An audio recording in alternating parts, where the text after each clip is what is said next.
He told millions how to face chaos. But when chaos finally came for him, he had no words left. The man who built an empire on meaning through suffering nearly died in the most ordinary room imaginable. And the story the world was never fully told is the one that changes everything you thought you knew about Jordan Peterson. But before we go any further, if this kind of story moves you, if you believe the lives of real people carry lessons that no textbook ever will, kindly subscribe to this channel right now. We are pushing toward 10,000 subscribers, and every single one of you gets us closer. Hit that button. Now let's get into it.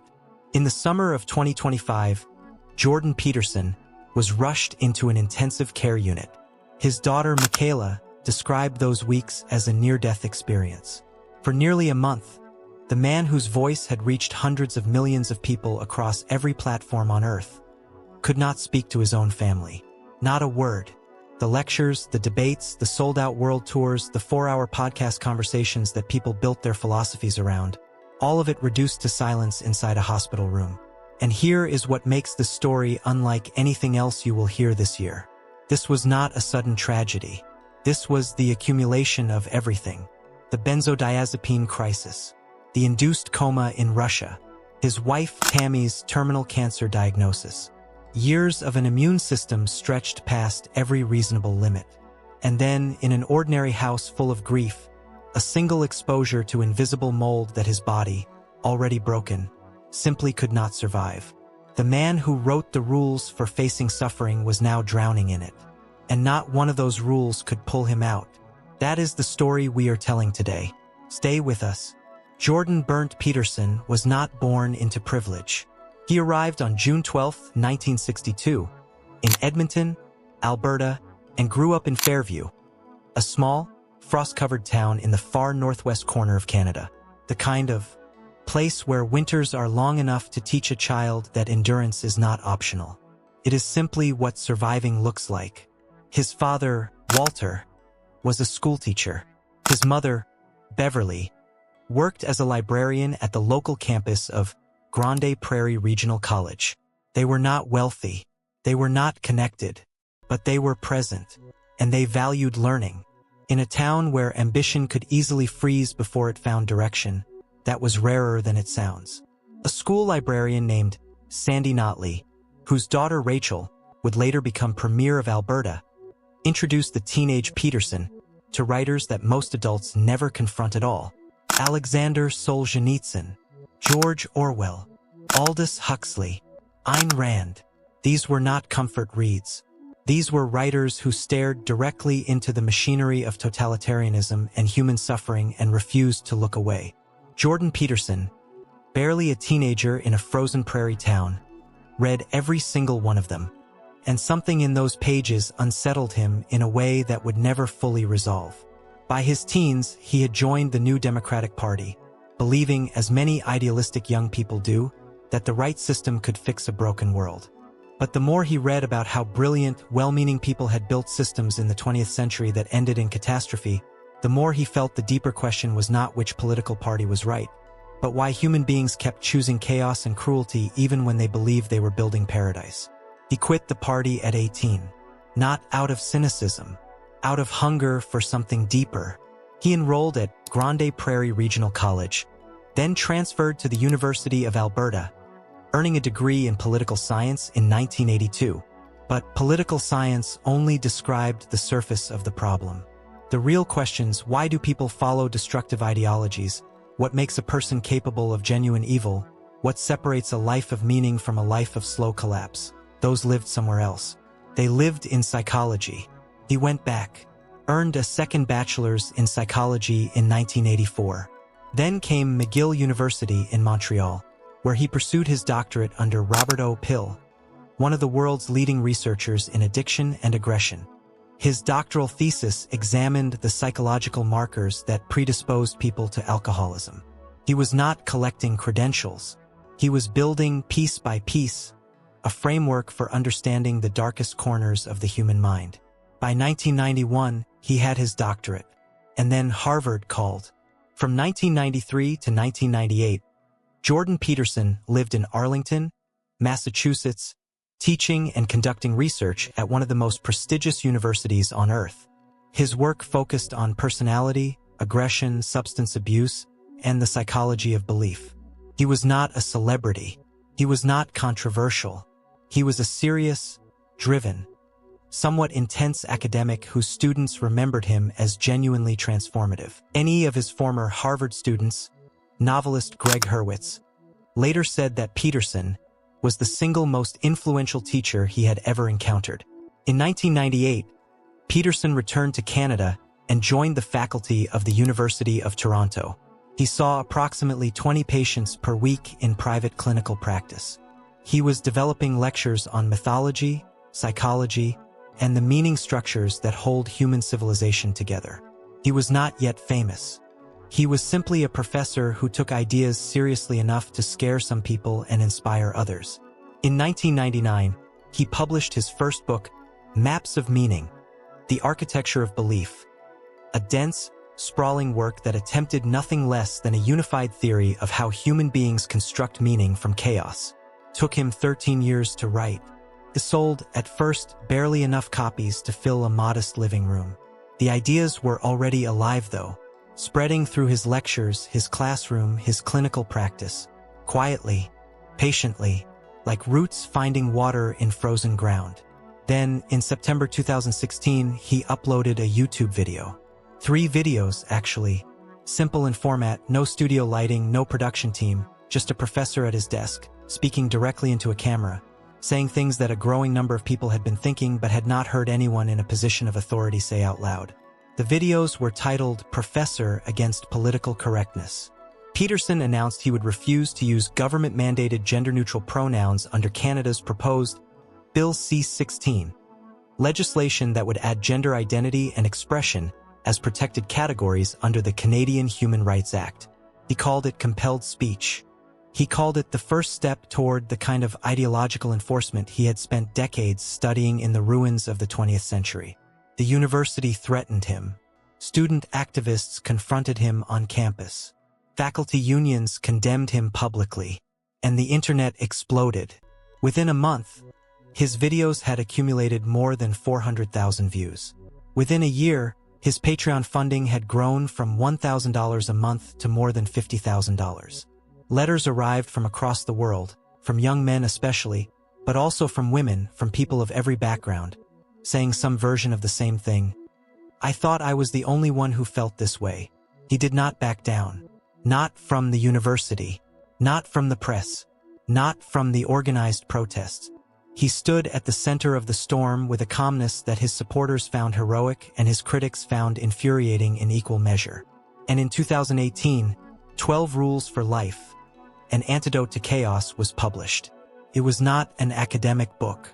It was not a political manifesto.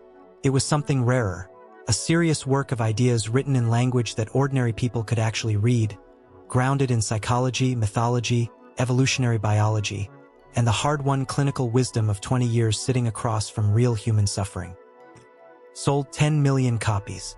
Jordan Peterson had become, as the New York Times put it, one of the most influential public intellectuals in the Western world.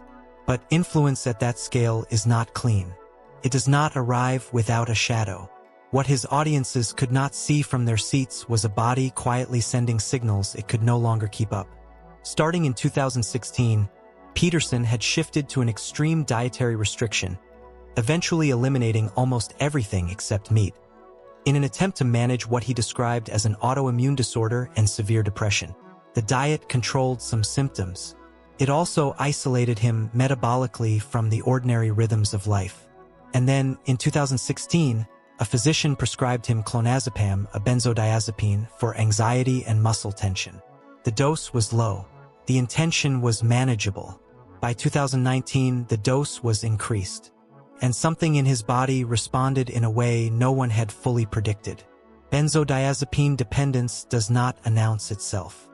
Itself dramatically creeps. It rewires.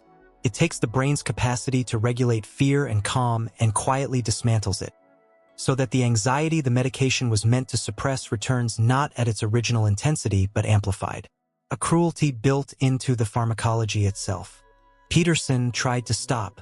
What followed was a darkness so total that the man who had spent his career analyzing suffering from a clinical distance was now submerged in it, without any distance at all. Meanwhile, his wife Tammy had received a diagnosis that arrived like a verdict. A rare kidney cancer called Bellini duct carcinoma, described as terminal when it was first discovered. Peterson was carrying his global fame in one hand and his family's survival in the other, and no one in the audience knew. By late 2019, the family made a decision that would generate headlines around the world. They flew him to Moscow. North American physicians, the family reported, were unwilling to provide the treatment they believed he needed. A medically induced coma, designed to allow his nervous system to stabilize without the brutal conscious experience of withdrawal. Doctors in Russia examined him upon arrival and found he had also developed pneumonia in both lungs. The induced coma went ahead regardless. For 8 days, Jordan Peterson was unconscious. He was then placed in intensive care for 4 weeks. He lost significant motor function. He could not walk normally. His coordination was compromised. The man who had debated the most combative interviewers in the world now struggled with the basic physical grammar of movement. His family moved him to Serbia for continued rehabilitation. For months, he disappeared from public life entirely. He reappeared in June 2020, gaunt, clearly changed, speaking carefully. In a conversation recorded on his daughter Michaela's podcast in Belgrade, the sharpness was still there somewhere underneath, but it was wrapped now in something new, a fragility he had never shown before. By 2021, Peterson had published Beyond Order, 12 More Rules for Life, resigned from the University of Toronto, joined the Daily Wire, launched the Peterson Academy, an online education platform with over 70 courses, and relocated to Paradise Valley, Arizona. To the world, it looked like expansion, like a man reborn. But in the summer of 2025, Jordan Peterson was helping clean out his father-in-law's house following a death in the family. An ordinary act of love and duty, the kind of thing he had spent his career telling people to embrace. The house had mold, not visible, dramatic mold, the invisible kind, releasing biotoxins so fine they cannot be seen and so persistent they cannot simply be washed away.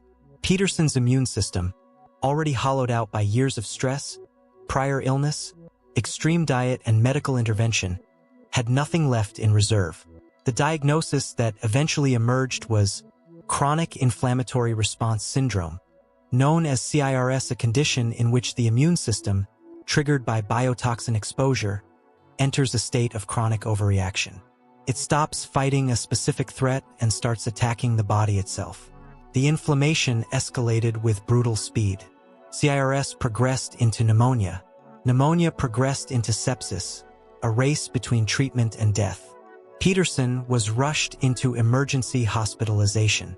He was placed in an intensive care unit where he would remain for nearly a month, unable to speak, unable to communicate with his family. His daughter Michaela delivered the updates the world was waiting for. She described her father's condition as a near-death experience. She noted that on the same day her father was rushed to hospital, her own newborn daughter had been rushed to hospital with a near-fatal cardiac crisis. 2 generations of the same family, simultaneously fighting for their lives. Doctors also identified critical illness polyneuropathy, a condition in which the nerves themselves are compromised by severe infection and prolonged inflammation. His motor function was affected. The man who had once stood on stages across 4 continents was now uncertain whether he could lift his own limbs with the command he intended. By October 2025, he had stabilized enough to leave the ICU. He remained hospitalized for ongoing treatment until December, 5 months total inside medical facilities. In December 2025, his family confirmed he had returned home to Arizona. Michaela was careful with her words. Her father, she said, was not doing well, but not as badly as he had been. She asked for prayers. She asked for patience. And she said something that landed with particular weight for the millions who had spent years listening to her father tell them how to carry their burdens. We are waiting, hoping, and praying for recovery. As of early 2026, Jordan Peterson is home, alive, still fighting. Michaela visits every day, sometimes for hours. Tammy, the W. Oman, who survived what was called unsurvivable, is beside him. 35 years of marriage. And the thing that has outlasted every controversy, every health collapse, every cultural firestorm, is simply the fact of two people choosing each other through all of it. The Peterson Academy continues to grow. He watches the courses from home, in the quiet of recovery, a man who spent his life building a cathedral of ideas, finally still enough to sit in its pew and look up at what he made. Jordan Peterson has spent his life arguing that suffering is not an obstacle to a meaningful life. It is the mechanism of it. He is living that argument now, not from a stage, not from behind a microphone, in a bedroom in Arizona, on the days when getting up is hard, when the silence is louder than any crowd he ever stood before. The map of meaning is not a guarantee. It is a compass, and even the man who drew it has to find his own way through the dark. If the story moved you, leave a like as a tribute to a man still fighting. Subscribe so you never miss the stories that matter. And tell us in the comments, what is the one lesson from Jordan Peterson's life, not his books, that you will carry with you? Because the greatest rule he ever gave the world was never written down. It was lived.